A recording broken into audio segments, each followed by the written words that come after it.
We don't talk about Bruno. We know that, right? Okay, good. Whew. Happy Friday. Technically it's Thursday right now when I'm recording this, but this is for your Friday home study for Friday, February the 4th. I hope that you are having a great day when you watch this. I wanted to quickly go over your home study for this week. All right, it's easy peasy, friends. You've been working hard all week, and this is what you have for Friday. So for ELA, here we are in Google Classroom, classwork, week number 22. You have a ReadWorks. We're continuing to experience, read, learn about poetry. So we're going to be looking at another piece of poetry in ReadWorks. It's called Spring.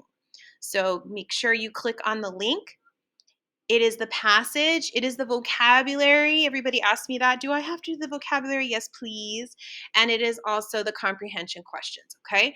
Please make sure when you're writing your answers that you're doing it at a 6th grade level using that race writing strategy that we've been practicing all year, supporting your ideas with text evidence. If you just wrote one line, maybe you need to think about how can I add one more line to that with some evidence or an example that supports my answer, okay?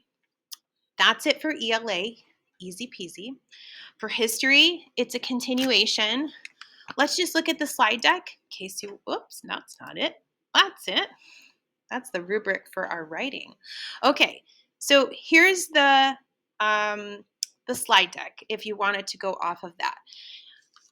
We have been working on in groups all week, learning about the ancient religion of Hinduism and how that affected the daily lives of folks who lived in India. Today, most of you got all the way through section 7, which is the end. If you didn't finish section 7, you need to make sure that your packet is fully complete. And going along with our poetry, we're doing an acrostic poem on Hinduism. So a lot of you have already started this, fantastic. Please make sure you don't just assume, oh, I've done acrostic poems before I know how to do this, and just start filling it in because there are some specific instructions here. So it says include a sentence for each letter of the word Hinduism. So a full sentence, please, for each. A sample sentence is provided below. So your H is already done, and it already uses one of your vocabulary words, so you can cross that one off the list. Perfect. Use all of the social studies vocabulary at least once and underline them in your completed poem. So if you can't remember, on the first page of the packet, take that back, on page 2 of the packet is where you have a list of all your vocabulary words, okay? So make sure those are all in there. Summarize 3 ways Hindu beliefs have influenced life in India.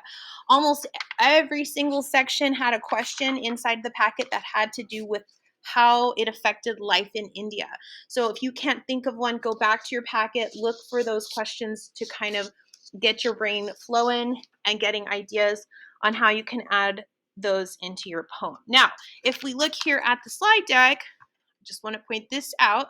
It says be sure to, so acrostic poem, Hinduism, last page of the packet. Be sure to carefully read the instructions on the last page of the history packet. Bonus points will be given to any scholars that do this. And in addition, on a separate page, write the poem again, adding color and creativity to it. Don't forget to include the vocabulary words. Bonus points will only be given if all directions were followed and the poem is fully completed. And if you hand me just an extra piece of paper with the poem written and you just sort of scribbled and hurried up and you just added color to it, I'm not going to give bonus points to those. I want to give bonus points to people who took time and put effort and thought into that extra piece of work. They put extra time in, so they deserve those extra points. Okay? I hope you have a fantastic weekend, and I will see you all on Monday. Back to Bruno.